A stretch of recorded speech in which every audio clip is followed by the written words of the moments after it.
Hello, everybody, and welcome. It is time for another episode of the Wagon Sports Podcast. We got the boys here. It's a beautiful Tuesday on the Wagon Sports Network. It's the once weekly, never weekly show, as we like to call it. We got a lot to get to, so we're just going to dive right in. We're going to throw it to our host, Slade Storm.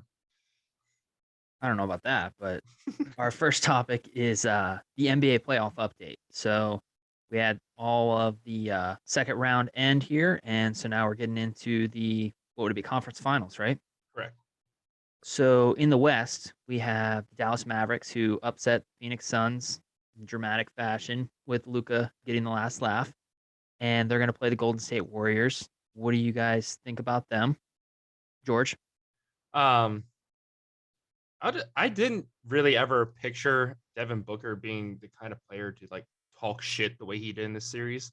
Like, especially last year, he was like that really hungry, like, hey, we're just going to keep our head down. We're going to keep working and get better. And then it was almost like it was, I don't know about the first series, but it almost seemed like this series, like, fuck it, I'm the bad guy now. And just like acting like a dick to Luke. And it's like, what is going on? And that was so weird. And obviously it didn't work out for him in the end. So it'll be interesting. But I know we briefly touched on it last week, that like there's a rivalry there now. And like those are the two players where I would have never thought there would be like any beef between them. I would have thought they would be like, oh, they're great friends. I mean, probably not best friends, but at least cordial to each other on and off the court. So it was really weird to see that.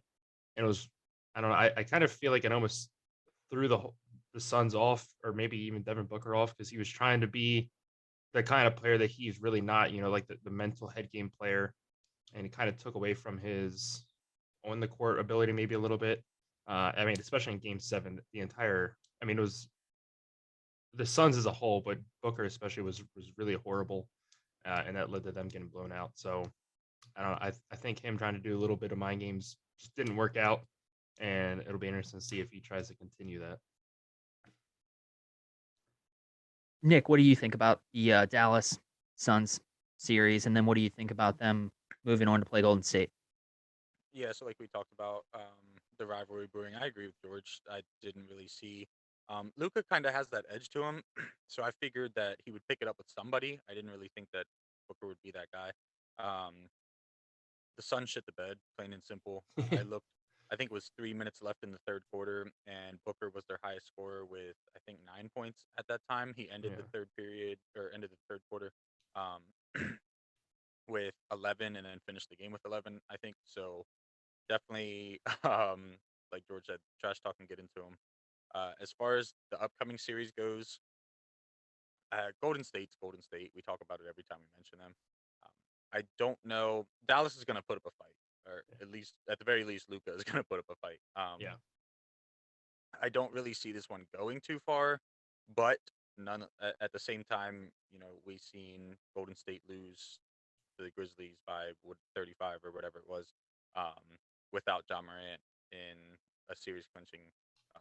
So I think if I had to guess, I'm going to say this probably goes 5, maybe 6 if Dallas pulls one out. But Golden State, Curry's been on the floor more. I think, oddly enough, Clay has kind of been the one lacking as far as the stars that you expect. And it's not that he's played bad, but when you think of Curry and Clay in the playoffs, Clay definitely hasn't been up to that level like we're used to seeing consistently. So maybe Jordan Poole picks up a little bit, but nonetheless, I think it'll at least be an entertaining series to watch. But I'm going to take Golden State. I didn't get my pick. I'm taking Golden State in 6. I think Golden State got a little bit of a wake up call, especially playing Memphis when Ja went out and they lost by 30 points or whatever. And they came back in Game 6 and they kind of handled their business. So I think it was kind of a wake up call. It's like, hey, we can't take any nights off, even if the star player's out. I think Dallas is going to play really well, but there's only so much Luka can do. Him and Brunson did a really great job of carrying that team through this past series. But at the end of the day, it's going to be really hard for them to compete with, Clay, Steph, and Draymond. I mean, Draymond's not playing great, but he is one of those players. Like his his A game is a mental game. So it'd be interesting to see him and I think him and Luke are again the ones going at it this series. So that'll be interesting to watch. But overall, I think just the experience of Golden State is going to take over in this series and be the reason that they win it in 6. Yeah, I think that it seems as if there's a lot of tension between Jordan Poole and Klay Thompson to see who's like that number 2 guy on their roster right now. I think that everyone kind of looks at it and thinks that Klay Thompson, but as Klay Thompson's been coming back from his injury, because he has been off for 2 years now, basically. Yeah. Jordan Poole's been putting up, I think he's averaging like 21 points a game, which is crazy for someone that you wouldn't think would be to the same caliber as Klay Thompson just at the beginning of the season. Mm-hmm. Yeah, I agree. I think that if it makes it to 6 games, Klay has a ridiculous stat line when it comes to game 6s. So I think it, like George had said, Luka could have a crazy game, but I mean, if he puts up 47 points or even 37 points or whatever the deal is, it just takes 2 of the 3 out of Jordan Poole, Steph Curry, or Klay Thompson hitting 2 or 3 threes each to really start padding the scoreboard there for their team. I think when it comes to the next game in the Miami Heat versus the Boston Celtics, I think somehow Jimmy Butler has just been ridiculous in the playoffs when it comes to he plays with like an edge where he's like, you picked this guy over me, which they showed with Tobias Harris in the 76ers game. So I think that the Heat are going to win that side. What do you think there in that series, Nick?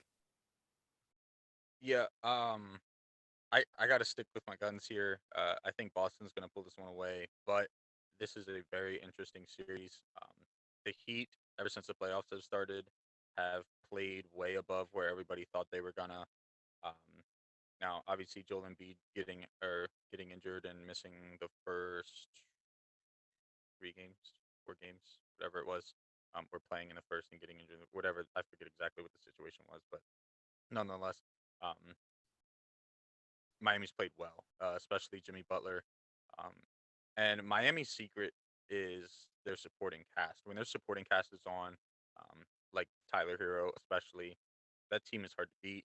Um, but on the flip side, like I've talked about previously, Boston's defense has been outstanding. They controlled Giannis about as much as you can ask to control Giannis in that series, and obviously that's why they came out on top. But the big defensive question mark for me is going to be Miami. If Miami can slow down Tatum, like Milwaukee did, this is going to be a really long series for Boston. But like I said, I got to stick with my guns here and stick with Boston. What do you think, George? I'm going to go with Boston as well. I think this goes the full 7 games. I think this is going to be almost like a throwback to when LeBron and his Heat went up against the Celtics right at the end of their dynasty run. Right before KG and Paul Pierce and all them left. So I think this is going to be a great series. I'm actually really excited to watch this. But I think overall, I think Boston is just a little bit more of a complete team.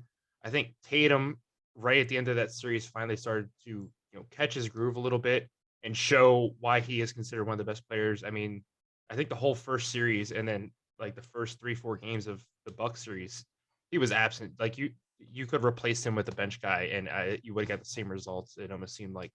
But I think he's finally finding his footing and stepping up to that player he can be.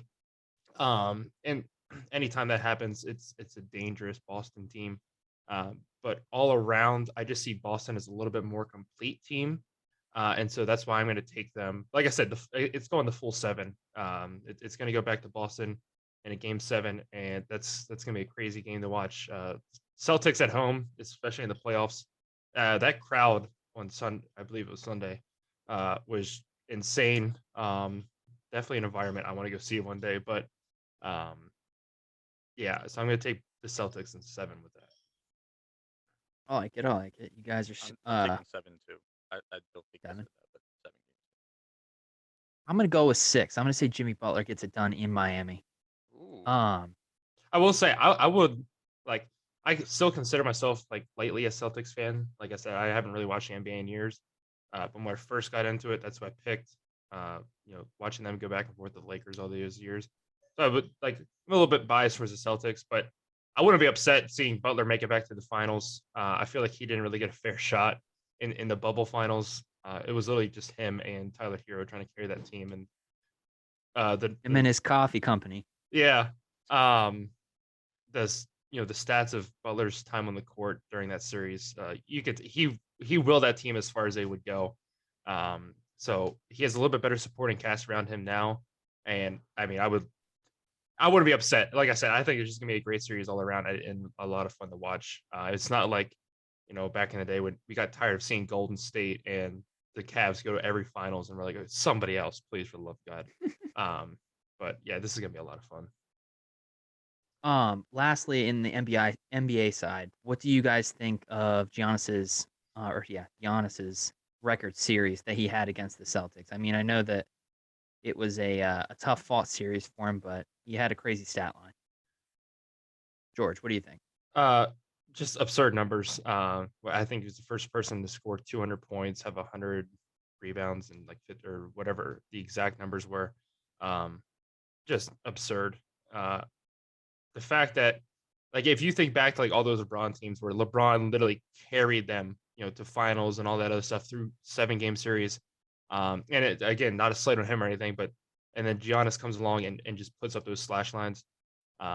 With a good team around him. It wasn't just Giannis or Giannis. You got me saying Giannis. Like, with Giannis out there, like it wasn't just him. Like he has a great team around him.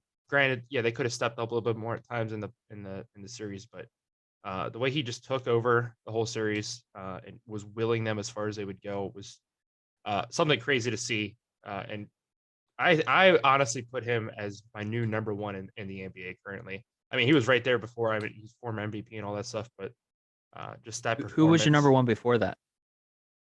I honestly probably would have said either Steph or, I mean, LeBron's. If LeBron's healthy, he is without a doubt one of the best players in the world. I would say KD is up there too, but I mean, the way he played this year, I would honestly take him down like fifth. But right now, Giannis is my number one player in the world for basketball. All right. What about you, Nick? What do you think of the stat line? Yeah, so to build on a little bit of what we said last week, I believe that I had said that Giannis is going to be the new LeBron. And when you think about, like George said, LeBron and those series, even when he had, like, people always mention, oh, he had Kevin Love and Kyrie Irving. Let's be honest, them motherfuckers didn't do shit. Kyrie did. Kyrie Once he left, when Kyrie yeah. left, he was, because Kyrie fed him the ball a lot. Those two would feed each other, and that's why that team was so great. Once he left, it was literally just LeBron.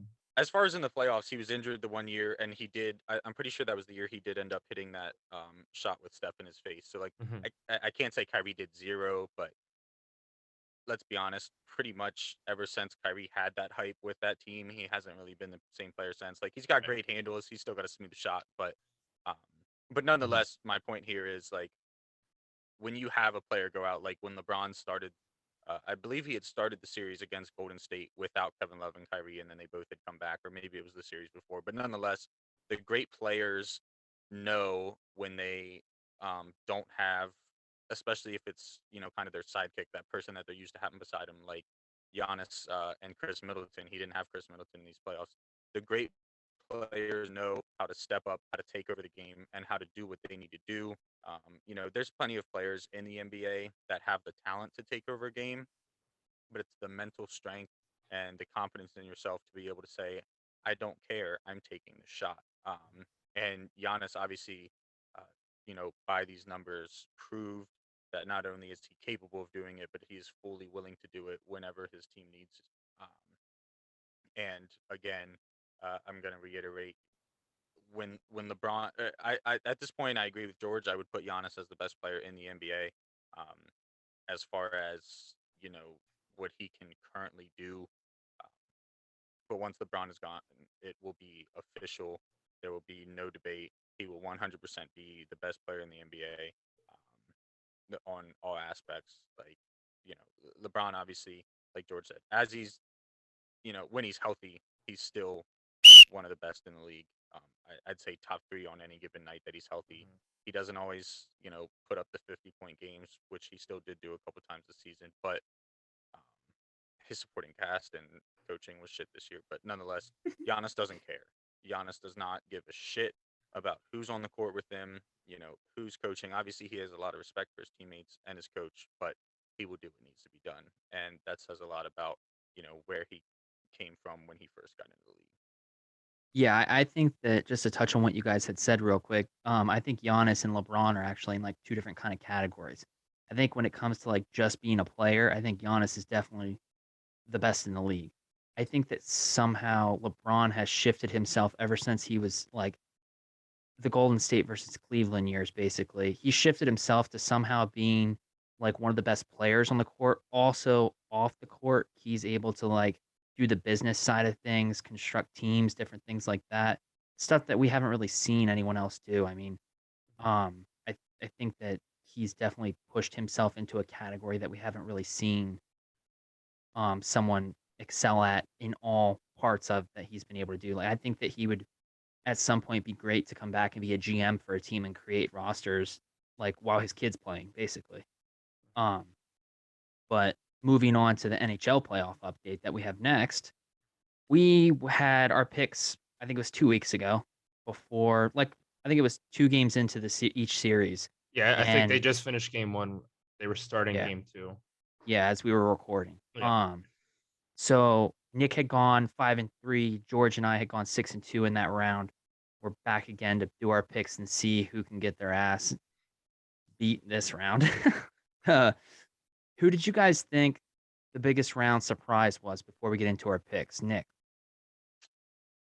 Biggest round surprise. I'd say I didn't feel this way at the end of the series, but compared to my views at the beginning of the series to the end, um, I'd have to say Calgary and Dallas. I knew that it was going to be, more low scoring, not necessarily getting in the 5, 6, 7 goal range for either team.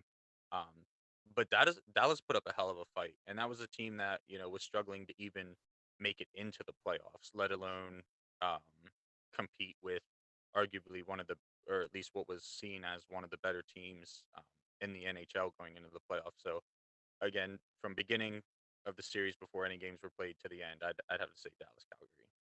What about you, George? Yeah, I would easily put Dallas up there with, one of my biggest surprises. Jake Ottinger just absolutely, like, we knew he was good coming into the playoffs. He took it to a whole nother level.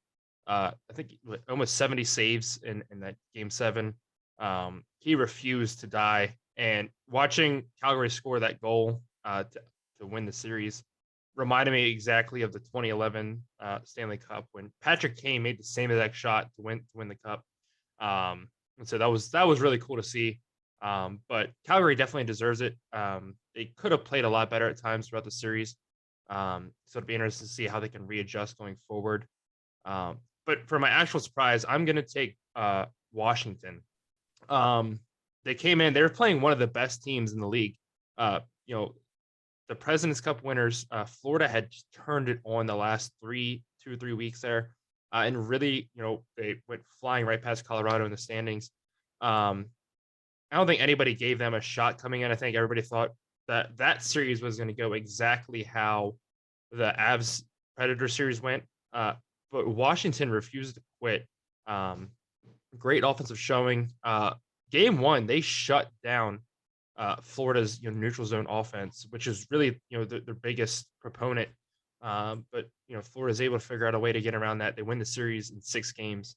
But nonetheless, that was a great series. And I think, although it sucks, getting knocked down in 6, I think the way they were able to fight and get that game or get that series of 6, they easily could have won game 5. They're up 3-0, and Florida just comes back. And I said it last week. I think that was the nail in the coffin. They went into game 6. I think Florida was just kind of in their heads a little bit at that point.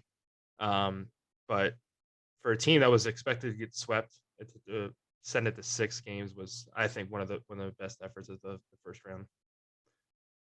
George, we'll get into your picks here first. What do you think for the round of 4 here? So in the first matchup, we got Colorado versus St. Louis. I don't see St. Louis getting swept, but I still see Colorado winning it. Again, I think this is going to be a great series. I think a lot of people are, dogging St. Louis just because of how well Colorado's played so far. But St. Louis is built for the playoffs. I think they're going to be a much tougher test, and they're going to expose Colorado in a couple games here. So I have Colorado in 6 games. The Edmonton Calgary series, I'm taking Calgary in 7. I think it's going to be a great back and forth series. Both teams have major issues. I don't see either one of whoever wins this series, I see losing in the conference finals. But I think it's gonna be a great back and forth series. The Battle of Alberta. All the city councilmen are already talking crap online and stuff, and they have their wagers and stuff. So yeah, I have this going the full 7 games. It's going to be insane to watch these two fan bases who have really missed playoff hockey for so long. Get to experience this, and I'm going to take Calgary in 7. Just my biggest issue with Edmonton is their goaltending. If it was better, I would take them. But I think overall, Calgary just has a roster advantage over Edmonton. Carolina, New York. I think this, again, goes full 7 games. New York showed a tremendous amount of fight in that first round, down 3-1 in the series. All 3 games, to end the series, they were down, 2-0, 2-0, and then 3-2. They come back and win all those games. There's just no quit there. Carolina is a really good team, but I think they just play too sloppy at times. And New York is the kind of team to take advantage of that. With that being said, though, I think it goes exactly like the Boston series for them, where they let a lot of games they should have won get away from them. But overall, I think they're able to pull it out and win it in 7. And for Florida, Tampa Bay, again, great series. Tampa Bay, another team that showed absolutely no quit and came back to win that series. I just think Florida is a little bit better than them again. But I have that going 7 games. I'm going to take Florida in 7 games. Nick, what do you think about your picks here? Yeah, so actually just changed while we were sitting there talking because I was kind of iffy about it. So up first we got Colorado, St. Louis. I'm taking Colorado in 6, just like George. Again, no knock on St. Louis, but if Colorado plays the way they played against Nashville, now I get Nashville and St. Louis are on 2 different levels here, but um, Nashville was a team that I thought might put up a game or 2 fight against them, but Colorado is Colorado. They've been arguably the best team in the league. Have their ups and downs, but it's hockey. Everybody does. But if they play like they did against Nashville, I think this could go in 5. But I'm calling 6 just because out of 6 games, you got to have at least one bad night. um, so up next, the Edmonton Calgary games. I'm taking Calgary in 6. George said 7. I'm taking 6. Um, again, no knock on Edmonton at all here, but another team that was fighting for their playoff spot. I think Calgary might have learned a little bit here from their Dallas series. Um, you know, I think they might have taken them a little lightly, kind of bit them in the butt, but I think they're going to close it out in 6. This is the games or the series that I just changed, the Carolina versus New York Rangers. I'm going with the Rangers in 7. Um, I had Carolina because I think that Carolina is a slightly better team, and with New York exerting a lot of energy, to come back and win against Pittsburgh. But I picked New York as my dark horse team back when we were doing just the hockey podcast, and they kind of showed exactly why I picked them as that dark horse team. They don't quit, they don't give up. At home, New York is just ridiculous. So obviously it gives them a huge advantage there. But Carolina has their sloppy moments, and it's kind of a shame because they are a very talented team. But in those sloppy moments, that's what New York likes to take advantage of. Like you watch the Pittsburgh game, just say Game 7. Pittsburgh would go down the ice, and a shot goes off the post, and you think, oh well, they might have a chance here. And next thing you know, New York's down at the other end with the puck in the net. So New York likes to take advantage of that. New York isn't necessarily one of the most talented teams in these playoffs. Obviously, they're good. They have talent on the team, but they're not up there with Colorado, Carolina. but they take advantage of that sloppiness, and they don't play sloppy hockey very often. So I think in a 7-game series, that's going to come back to bite Carolina in the ass. And last but not least, Florida versus Tampa Bay. I also have Florida in 7 as well. This is going to be a series where it's going to be exciting. Florida has been that team all year, especially late in the year, and obviously in the playoffs. They might be down, but you can never count them out because they can put goals together real quick. And I think in some games, they are going to do that very early and get the early lead. And then in other games, I think they're going to have to come back. But nonetheless, this is going to be a great series, great 4 series of hockey. Yeah, so I think that just to touch on the biggest round surprise for me, would you say his name is Ottinger or whatever, the Stars Yeah. goalie? I mean, I was texting you guys about it, or I was just watching it while I was trying to go to bed, and this dude is just saving every. I mean, I had watched all the Penguins games this series, 2 of the Avalanche game. I watched one of the other Stars Flames game also, but this dude, everything that he was deflecting or catching in his mitt were things that would have probably been goals in any of the other games that I watched. Like, it was just Yeah. crazy because like he's like catching like top of the like something that was like almost gonna hit the crossbar, but they're like showing the video after and they're like he just barely got it. Like, just crazy. I guess what it would be like reactions to everything. Yeah. Especially because his guys were like in his face the entire time. Yeah, that was a break. Like, and I said this the night before the trade deadline.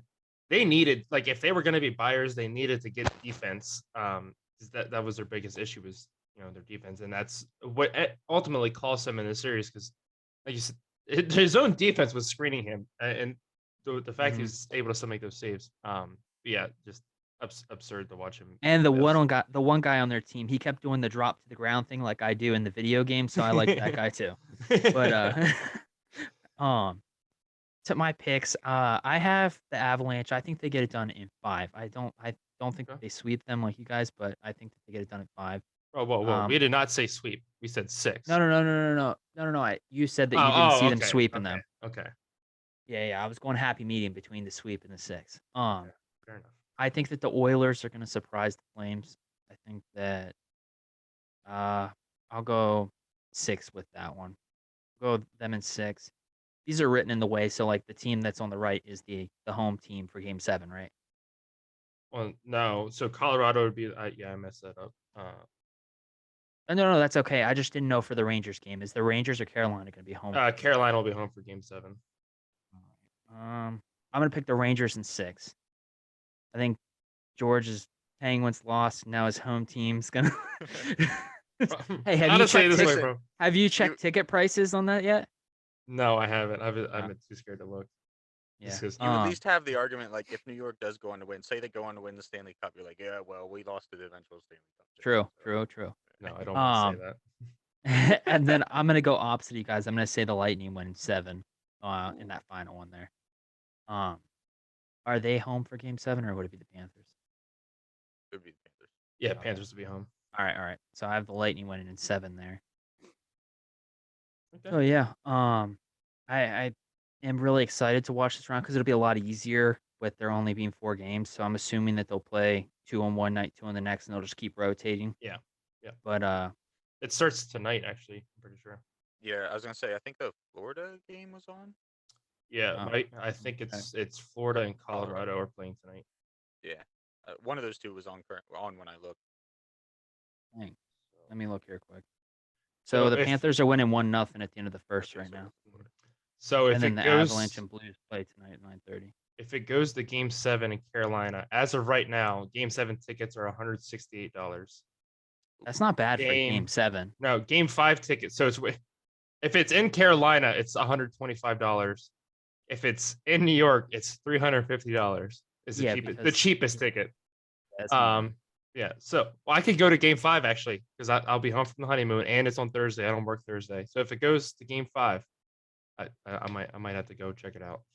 There you go. But Can't So, imagine I'm the divorce already- papers in the mail by the time you get back from it, but They're sitting in opposite aisles on the plane. yeah. Moving into a different realm of topics here. Our next topic is Nestor Cortez had his old tweets exposed. We've seen lots of athletes and celebrities have this happen over the past 3-4 years here.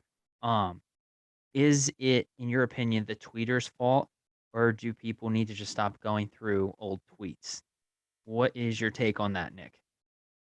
But yeah, I'm gonna keep this one simple. Stop going through old tweets. Like my prime example is my Facebook memories when a post I made in 2012 that makes absolutely zero sense. Like I had no business posting this shit on the internet, and I read it and I'm like, what the hell was I thinking? Now, granted, I was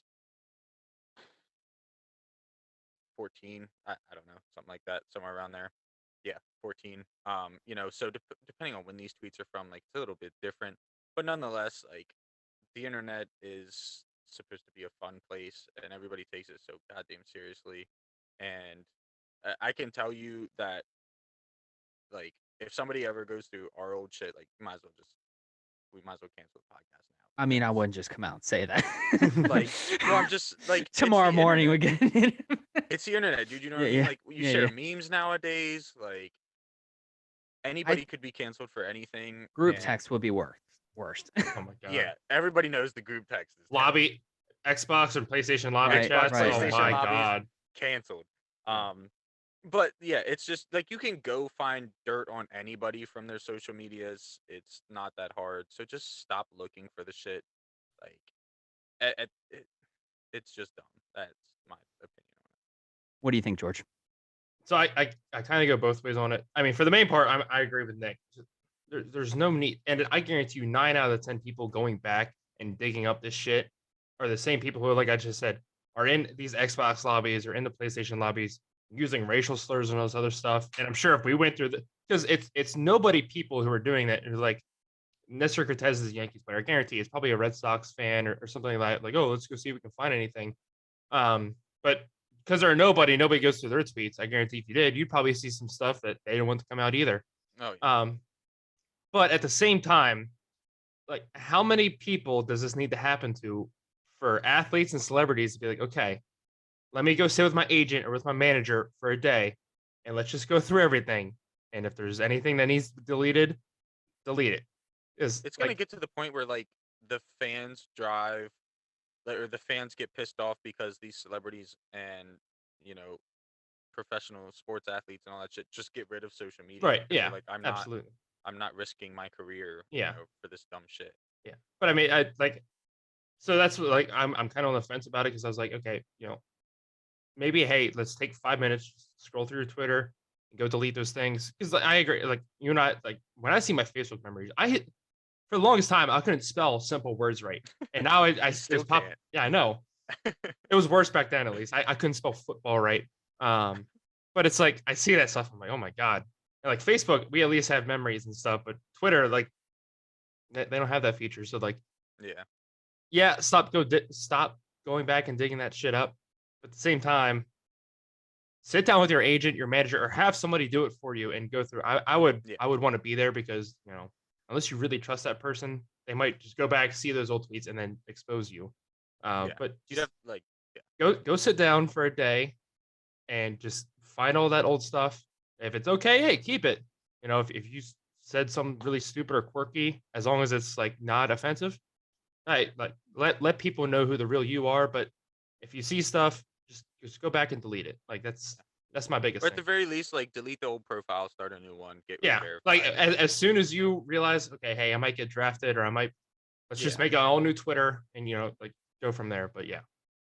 And to the same side is that, like, if you know that there's a possibility that you're going to be drafted or you're like a top high school recruit and you're still putting out these dumb tweets, then by all means, it's your fault. Like, but if we're talking like 15 years ago when you were 15, 16, 17 years old, just tweeting out dumb shit, like, just stop. Yeah. What about you, Slade?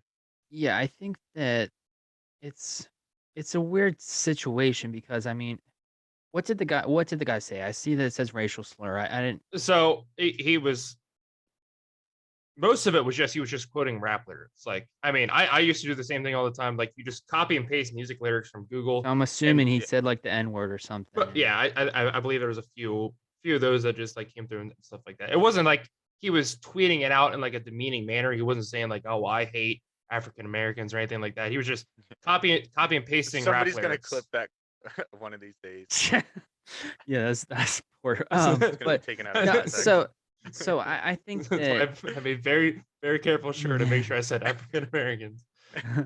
yeah. So I think that people should realize that, like, I mean, a lot of these people knew when they were 15 or 14, like, if that's what the age thing that we're saying that people are just tweeting dumb stuff out. A lot of these people that are come on to be athletes, they knew that there was a large chance of them becoming someone that was going to be in the national spotlight. So, I mean, they should have been deleting that stuff. We're not saying it to begin with, the very beginning. If it's just like the song lyrics and stuff like that, that's kind of different because, I mean, he's just singing the song or whatever. But if like it wasn't a demeaning way or something like that, it's like, yeah, then the Yankees should drop him if he was saying like, oh, I was on the subway and this person did this or whatever, and said like the demeaning word and Yeah, but like he's not Kyle Larson calling somebody the N-word on Irish. right. Yeah. I think that he's a great NASCAR driver and everything, but I think that his so-called sentence for his punishment was probably not as bad as what it should have been, seeing as though that he said this on national television basically. I mean, it was a live stream Yeah. and everything. But yeah, I don't know. I think that people just shouldn't tweet that crap out. I mean, you can go off on someone. I mean, the tweets that come up that Giannis has said, it's like, oh, I'm gonna try Dairy Queen for the first time. And then the next thing is like, oh my God, I love America. Like Yeah. his is like random stuff like that. So I think that if people just kind of like had stuff resurfacing like that, like corny stuff, it'd be a lot better than this guy. I mean, what's gonna happen to him? Is he like suspended right now until they review things, or what was the punishment so far, or are No, they just still reviewing things? I don't think he was punished at all. He deactivated his Twitter. He said he was going to go and just take some time off from Twitter and go through and Social clean media everything up. cleanse.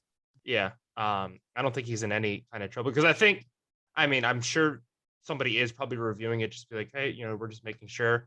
But I think they kind of understood like right away. Like as soon as everything was exposed, it was like I said, it was mostly just like music lyrics and stuff like that. So I think they kind of just understood that. And he'll probably have to do like a sensitivity training or something like that. I don't think he's in any like suspension kind of trouble. But There's yeah, so many different races in the sports and Yeah. stuff like that too, that if someone was like racist towards one specific race, like it wouldn't even take them being suspended. Their fucking teammates wouldn't want them on the team Yeah. anymore. Yeah. It doesn't Yeah. matter how good they And I are. He mean, could be the yeah. best pitcher in the world. They're like, yeah, get the fuck out. Like, yeah, and yeah, all of his teammates have based. I mean, I don't know if all of them have, but a majority of his teammates are like, listen, we understand. Like, he is not like that at all. Like, he's one of the coolest guys on the Yankees right now. He's his teammates love him. So yeah, those tweets don't represent the person that Right. they know. right. And I mean, his teammates understand that. I feel like a lot of people around the league understand that. So like, Seems like it's a very different situation from Yeah. the Kyle Larson oh yeah, situation. Yeah, absolutely. Talking about Kyle Larson. Moving into our next topic. We had a NASCAR race at Kansas this past weekend. The Jordan brand car, driven by Kurt Busch, won. It's their second official win, but in my thoughts, it's their first win because the other one was a rain delay, as George reminded me. What do you guys think on the Kansas race? What did you think about Kansas, George? I thought it was a great race. So far, all but 2 or 3 races with this next gen car, I think, have been, knocked out of the park home runs. Granted, I understand racing doesn't always mean passing, as Tony Stewart famously said. They're not the same. They're two different, words essentially. Good job. But I know what took my brain a minute to think of words. But I'm really happy with the product so far. I wish I was going to the Coke 600 because that race last year sucked. Kyle Larson led all but like 5 laps, and it was just boring as hell. But I'd really love to go this year because I think it's going to be an amazing race. I might have to see if I can swing over and check out the truck race or something. But yeah, overall, the race was amazing. I mean, a lot of the battle for the lead there at the end with Busch running down Larson. And Larson did get into the wall, but it wasn't like Busch punted him off or anything. Like they raced clean, they raced hard. And Busch was catching him. Sooner or later, he was passing him, and he made it stick. Larson got into the wall, obviously, and started to fall back. But really happy for Kurt Busch. I mean, for the longest time there, he was probably one of the most hated. He was up there with his brother as one of the most hated guys in the sport. But everywhere he goes, and this is why Denny Hamlin brought him in, and he said it when he did. Kurt Busch is a winner, and we know he can go out there and get us wins. And he's run really good at times this year, and he struggled a few times. But he definitely deserves it. That car was sick as hell looking. But really happy for him. Too. Yeah. Really, really happy for him. And, to see 20, 23, and 11 kind of growing into their own. They've competed at times. And even Bubba Wallace, he had a solid day, not the greatest day, but I think he led the field in, green flag passes. So that team is definitely coming on strong. I feel like they're just like a step behind Trackhouse almost.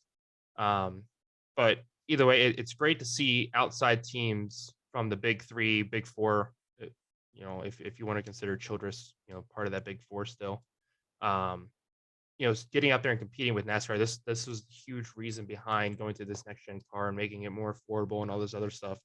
So we had a little bit more parity. We could have teams like this come in and compete. It wasn't Hendrick going out winning every race, or wasn't Stuart Haas, or whatever. So far, really impressed with the overall product from NASCAR, and I think Kansas was just another staple, and another reason that this next gen car is working. Nick, what do you think about this race at Kansas? Yeah, so I was in the middle of having a baby shower, so I didn't get to watch like any of the race. But did you get anything good?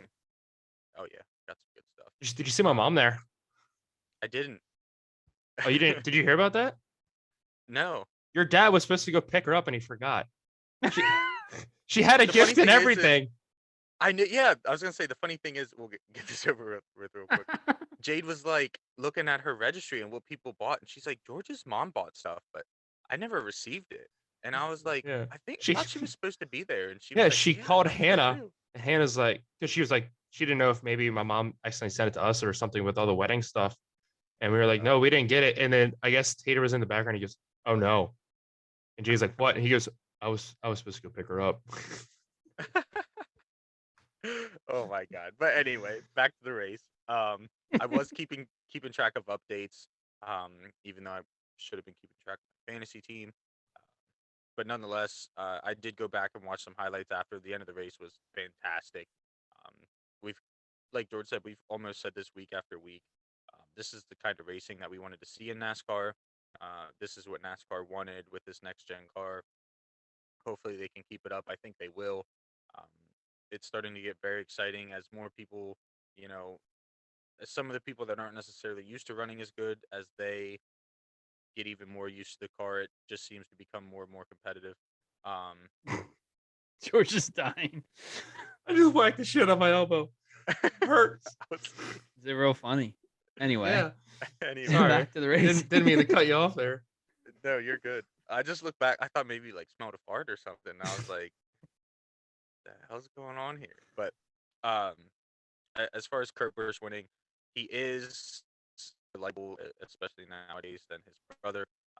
I wish I could say I was happy for him, but the only good Busch is there's a Busch Light. So,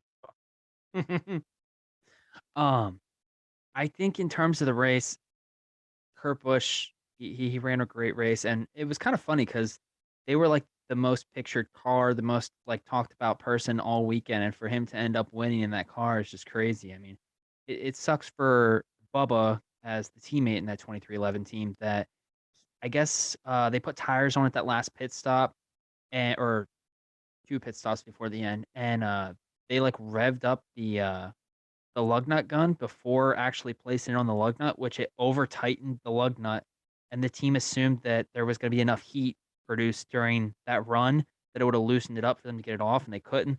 I don't know if you guys saw, but it was like 10 minutes he was on pit road. They had saws all circular saws out. I thought They that had was Eric Jones. I grinder. didn't realize that was him. Oh no, you're right. Sorry, that was Eric Jones. My Okay. bad. I'm all over the place. I was I'm all over the like, place. I was thinking 43. That's who he used to drive. yeah. Um, but anyway, Bubba Jones had problems on pit road also throughout the day because Bubba Jones. Bubba Jones. Jesus, I'm having a stroke. Bubba Wallace. He had problems because at the end of the race, when they interviewed Denny Hamlin, Denny Hamlin said that he was so proud of Kurt Busch and that he knew that this was going to happen, that's why they had brought him there. Kurt Busch had even said, "We did it. It wasn't like a him thing or his team thing, you know." And Denny Hamlin, like multiple times, just said that he felt really bad for Bubba because they failed him on pit road. That he's been such a great driver this year, a top 10 car all season. He got a top 10 on Sunday. So I mean, it wasn't like he was 3 laps down and his teammates out there winning. It's right. And I think that they think that he could have been inside the top 5 Yeah. had he not had the pit road problems. So I feel like think it's really cool. Sorry. No, I feel like that's just been his MO all year. Like he's had pretty decent cars. Now, granted, there has been a few races he's just straight up struggled. But he's had pretty decent cars at some of these tracks. It's a pit road issue, or he, picks the wrong lane, or it's something as simple as that. Just overall bad luck. Which it sucks because it's somebody who's going out there every week trying to prove that he belongs. So many people out there just feel like he doesn't belong, and I feel like that just amplifies the pressure tenfold. And then when all this unlucky stuff happens, all those people are immediately like, "Oh, it's him. It's not a luck thing. It's a him thing." And that sucks all around. So hopefully sooner or later that'll turn around for him, because I mean, obviously Denny Hamlin and Michael Jordan believe that there's something there, and he has proved it multiple times that he has the talent. It's just if he can get the luck on his side, I think it'll do leaps and bounds for him. Yeah, I don't even think that it's just Denny Hamlin and Michael Jordan that have the faith in Bubba Wallace. I think that the sponsorship people that are throwing money at him hand and fist over, it's just ridiculous. I had heard someone talk over the weekend about how Bubba Wallace really needs to figure out how to drive because he's definitely got the money to do so. And I was like, what the heck does that mean? And they were basically trying to say that he wasn't a top 10 driver at the last like 3 seasons at all. And then he went there, and I think that they had run the numbers, and like with his sponsorship money and stuff like that, he's like 7th top paid driver in NASCAR for this year off of Columbia, DoorDash, McDonald's, and I forget who his other sponsor is, but I mean, we already know McDonald's throws out insane cash because of Kyle Larson. He is getting just insane cash through there. But the main point that I was trying to make about Denny Hamlin is that, I mean, he didn't even win the race, and after the race, he's at the press conference or whatever, with his 2311 polo on, talking about how excited he is. He said that win meant more to him than him winning a race. Yeah. Which, I mean, I kind of understand, because like he's put so much effort into creating this team and doing all this other stuff with it. I mean, I think the only thing that would top that is if he could win a championship, which he never will. But yeah, I mean, I can believe that, and I'm very happy for him and Michael Jordan to. Yeah, now they have 2 of official wins, but like you said, like at the end of the day, it always feels good to win a race at full distance. Like, yeah, you got the trip from Talladega, you got to take it home, and granted, Bubba Wallace was probably the best car on the track that day at Talladega. Watching him fly up through the field as soon as they said, "Okay, rain's coming," and they knew they were at halfway, the way he just drove to the field and got to the front, again, proves how much talent he does have. But I've no matter what, like, you're always gonna feel like, I mean, I feel like that win's always gonna feel a little cheapened, even though it shouldn't, but it I think it just always does. The last thing I'll say about NASCAR is, I think the true test for I spoke so highly of the next gen. I think the true test for it is going to be Texas, and we're coming up this weekend there with the All-Star race. If the race sucks, like I think Texas just overall needs to go. That track, I've said it multiple times for IndyCar. I don't like them going there. It was better this year with IndyCar. I think it's because they ran it before any NASCAR track or any NASCAR race, so there wasn't a PJ1, so they were able to explore into a second groove finally. But yeah, if the NASCAR race there sucks, I just scrap Texas, get it off the schedule, turn to a different shape track. do something. I'm tired of seeing those races there that suck. Kyle Larson's gonna run away with it. He's Probably. gonna win the All-Star race, win a shit ton of money. But on to our fifth topic of discussion before we get into our top six. Who do you guys think is going to place better in the PGA Championship this weekend? We have Tiger back for his second tournament after his gruesome injury. What was it? I think like 14 months ago they said, where they thought he was going to lose his leg. It's going to be him or Jon Rahm. So Rahm's second in the power rankings. Tiger Woods 14th. I mean, realistically, I think that's probably a pity 14th for Tiger Woods just because of Probably. his name. Mhm. But I mean, in terms of like placing and stuff like that, I don't think that he's the 14th ranked golfer. But who do you think, Nick, is going to do better this weekend? Yeah, so actually, I had chosen us to talk about this because, like, first of all, I know Rom is ranked second in the tour, not just second overall in the power rankings for this week, but we had Oh, talked not on the about tour, in the world. in the world. Sorry. Yeah, he's not even in the top 10 on the tour right now. Yes. And that's just based off of FedEx. That's the point. But like the world rankings, he's second. Yeah. Yeah. But we had talked about it previously. Like, yeah, he won. That was in Mexico, I believe. Correct. Yes. The tournament that he won. Mhm. Yeah, he won that.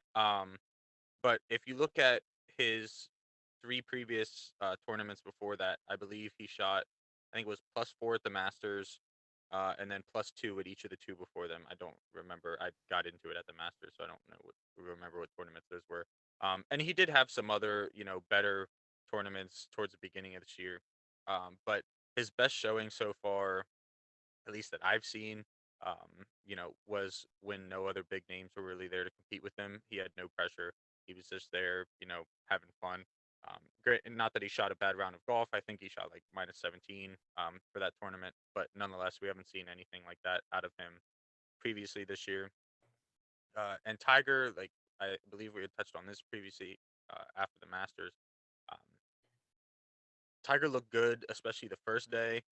Looked good the second day, and then as the weekend went on, he's hasn't really played 4 rounds like that competitively. He started to look bad, but he's been practicing more. So I threw this in just because I feel like you said, I think Tiger's 14th in the power rankings is definitely pity, but I think putting Rom at number two, even though he is technically ranked number two in the world, is pitiful.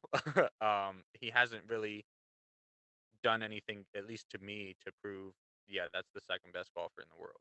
Um, so I personally think that come the end of the weekend, um, I mean, they both might not make the cut, in my opinion. Now I know this course is different, than the Masters, but I think if they both do happen to make the cut, I think that Tiger at least has a decent chance at placing better than Rahm. What about you, George? What do you think Tiger. about Jon Rahm? Tiger. So I did just see that if Tiger would win, there would be 6 major sports books that would face a record loss just based on the bets that are already in on Yeah. Tiger to win. I mean, the reason why, go back I to think the he's at Masters. plus 10,000 or something. Yeah. Going back to the Masters, like you said, Tiger looked really good day one. Day two, he looked good until the weather started to catch him out, and then I mean, everybody struggled so hard on Friday at the Masters. Thursday was kind of like another thing. Again, the weather sucked, but again, you could see the fatigue was getting the Tiger a little bit. And then Sunday was the same thing. Tiger was just he was tired, he was sore. You could tell he just kind of wanted to get it over with. Rahm though really was the same way. He struggled all weekend, and then Sunday he kind of turned it on a little bit, and I think he shot 4 under. But overall, he was still, I think four over for the tournament. And like you said, he's looked really good at times, but I haven't seen him play 4 really great rounds of golf yet. The 4 great rounds that he's capable of. He wins in Mexico, and I had no faith in him even doing that. He was only like a shot or two ahead going into Sunday. I honestly put dollars on the guys in second and third. I was like, oh, screw it. But I think Tiger he said it himself. He feels much stronger, much more healthier, and much more fit to do this. So So that's why I'm going to take Tiger this time. And I am never going to bet against Tiger ever. I mean, he could be in a wheelchair, and I would give you money that he's going to walk and go win the Masters again or something. I will When are you in DC? It'll be early in the morning Thursday? tomorrow. Oh, so you could bet tomorrow. Yeah. There you go. Can you do it in DC? Well, Dulles is technically in Virginia, so I could do it there. Yeah. Right. You should be able to. Yeah, we're gonna give it a shot. If not, pay the extra $5, buy the Wi-Fi once you get over top of like Florida and bet. Here's the thing: when you go from DC to the Dominican, you don't even go over Florida; you just go straight there. So I'm going out over the Atlantic. So. Ah, shit. Maybe it'll reach far enough. It's like, hey, you're not even in the U.S. You can just go ahead and bet. Sure. There you go. Virgin Islands. We don't know where you're at, so go ahead. Why not? I think that I'm gonna agree with George here. I think the Tiger's gonna place higher. Again. Jesus, his elbow. Yeah, I think the Tiger's gonna place higher. I think only because I think we're gonna see the same thing we saw at the Masters. Tiger got to go out and play the course for a week before anyone else. So he's gonna have a good. Other people have been there. Right. But he was out there like a month ago or something like that. Right after the Masters, he got to play it with the director of golf or something like that. Was his and like I think caddy. he played again this week. I think I see some. He played last week, and then he played a practice round. I think on Monday. Yeah. So I think that he's gonna show up very strong on Thursday into Friday, barring any weather complications. But I think that once Saturday comes, same as last time, I think he's gonna make the cut. But I think once Saturday comes, the rest of the field's going to catch up. They're going to know how the greens are going to be. They're going to know everything because at that point, they're going to have like their 4 days of playing on it with their 2-3 days of practice plus their 2 rounds played from Thursday and Friday. So I think that I don't see him or Rahm placing in the top 15, to be honest, but I think that Tiger places higher out of the two. I do think that who do you, just off the top of your head, Nick, who do you think is your winner for this week? That was a big sigh. It was like, I don't know, man. There's so many, obviously. I'll go quick. Scheffler. Okay. I mean, until plus 1,200. He was my first thought. Until but he proves to me that he can't, I'm gonna keep picking him. Like, granted, he didn't look the greatest this past weekend, but I mean, I touched on it last week. I think he was. Fuck Xander Schauffele. Yeah. You keep yelling at him like he didn't play the round of his life on Sunday. It's not his. He did after I benched him. After I benched him. That's your own fault. He was the worst on Thursday. Right, I had to bench a guy that wasn't even in the tournament. We got to get this over with. I got to piss. Okay. So who's your guy? I'm going Justin Thomas. Hasn't won yet. Okay, good. All right. Pick. I think that's a good pick. But he's been picking up. So I'm gonna go with Hideki Matsuyama. Just real quick to touch on the weather. Thursday is supposed to be 92 degrees. Friday 87, but they're calling for thunderstorms, so we could be heading towards some Monday golf. Saturday 62 degrees and cloudy, and then Sunday is 72 degrees and sunny. All over the place with the weather, so it'll be interesting to see. For sure. Moving into our last topic here, top 5, technically 6 this week, I think. Nick, with the current playoff series that we have left here between the NHL and the NBA, we already went over our picks. What do you think about the competitiveness? What's your rankings there? Yeah, so this one was tough because, you got the conference finals in the NBA and the semifinals in hockey. So there's going to be obviously a lot of people trying their ass off to continue on. Number 6, I'm going to go with Colorado versus St. Louis. Again, I think this will be a fun one to watch, but I think there's going to be times where Colorado separates themselves from St. Louis. Number 5, I got the Edmonton versus Calgary. And this was one that I honestly probably could have put anywhere 5-1. 4, I got Warriors versus Dallas. I did have that one at 6 originally, but I swapped it for the Colorado one. Just because I think that Luka is going to hold up, his end and at least make it. I don't know if the Warriors are going to blow out 3 to 4 games of this series. I think a couple of their wins might be close ones. 3, I got the Rangers versus the Hurricanes. 2, I have Boston versus Miami, which I could have put number 1. And number 1, I have Florida versus Tampa Bay. Even though I said that game was going down in 6, I think it's going to. Florida always makes things interesting. What about you, George? All right, 6, just like Nick, I have St. Louis. Again, I think St. Louis makes it a little bit more of a series. I just think the Avs are a little too overpowered. Until they prove otherwise, I'm number 5. I'm taking Golden State, Dallas. Again, I think it's going to be a great series, highly competitive. I just think Golden State is a little bit ahead. Number 4, I have Edmonton, Calgary. Again, I have it going 7. Super competitive series. I just think the way I had to do 4 through 1 is on how entertaining I think the series is going to be, just because I think they're all going to be equally competitive. So I went with entertainment factor. I think this is going to be a more defensive series, and for me, like, that's fine. But I think overall, for this, people either trying to get into hockey or other hockey fans, they want to see high scoring games going back and forth. Number 3, I have Boston, Miami. Again, and I'm a little bit more biased towards hockey, so that's why I put them at 3. Number 2, I have the Rangers Hurricane series. And number 1, I have Tampa Bay, Florida. It's a rivalry, and it's an in-state affair. I think it just amps it up a little bit more. Tampa Bay knocked Florida out of the playoffs last year, so they want revenge. Tampa Bay wants to keep going, keep defending their back-to-back cups. So that's why I have them at number 1.